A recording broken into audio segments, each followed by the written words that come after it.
nani wandini kifukutu ndana kibaki yake. Sasa mtu anasiko na mwimbo au unasema ni nani nafanya tu vile tu nanilizia na mchele. Basi ile bei. Les ménagères du site Kivu ne savent pas à quel sens se vouer suite à la hausse des prix des produits de première nécessité. Selon les constats faits par votre reporter, le prix des produits de première nécessité a doublé sur les marchés. 25 kg de haricots coûtent $75 aujourd'hui, 25 kg de farine de manioc coûte $25, 25 kg de farine semoule mbale, $28, 25 litres d'huile végétale, $34, 25 kg du sucre, $25, un sac de braise, $20, 1 kg de feuilleté, $20, un carton de poisson tilapia, $25, et enfin 25 kg de farine de maïs ordinaire se vend à $25. Contacté à ce sujet, le responsable de la Ligue des consommateurs des services au Congo-Kinshasa, Likoski en sigle, M. John, il a exhorté au gouvernement d'amorcer des initiatives pour renforcer la campagne produisons et consommons local pour ne pas dépendre de l'extérieur. La Ligue des consommateurs de Congo-Kinshasa, nous avons aussi constaté qu'il y a une hausse exagérée des prix des produits de première nécessité.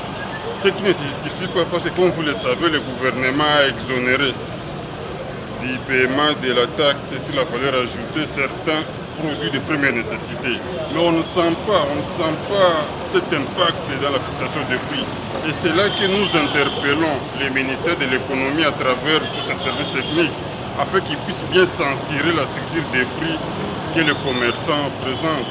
Aux vendeurs, nous leur recommandons d'appliquer des prix qui sont vraiment licites parce que, comme vous le savez, la loi pénale congolaise sanctionne l'application de prix illicites. Dès lors que le gouvernement a exonéré certains produits de première nécessité, il est de droit. Il va de soi que ces produits soient revus à la baisse parce que la TVA fait aussi partie de la structure des prix. Une fois exonéré, en tout cas, les prix devraient être revus à la baisse. Et aux consommateurs, nous leur appelons de rester vigilants et solidaires afin que nous puissions revendiquer nos droits dans la paix mais avec fermeté. Au niveau de la Likoski, nous avons salué la décision. Mais pour qu'elle ait un impact sur la vie des consommateurs dans les paniers de la ménagère, il faut qu'il y ait un suivi rigoureux. Et là, c'est le ministère de l'économie, comme nous l'avons dit tantôt, qui doit s'y atteler à travers ses services techniques afin de bien censurer la structure des prix. Parce que, comme vous le savez, je l'ai bien dit, la TVA, c'est une taxe qui est incorporée dans la structure des prix. Une fois écartée, naturellement, les prix devraient être revus à la baisse pour que les commerçants verraient arrêtent de s'enrichir illicitement au détriment des consommateurs congolais. Les habitants de Bukavu, de leur part, demandent au gouvernement de réglementer les prix sur les marchés car les familles moins nanties sont en difficulté.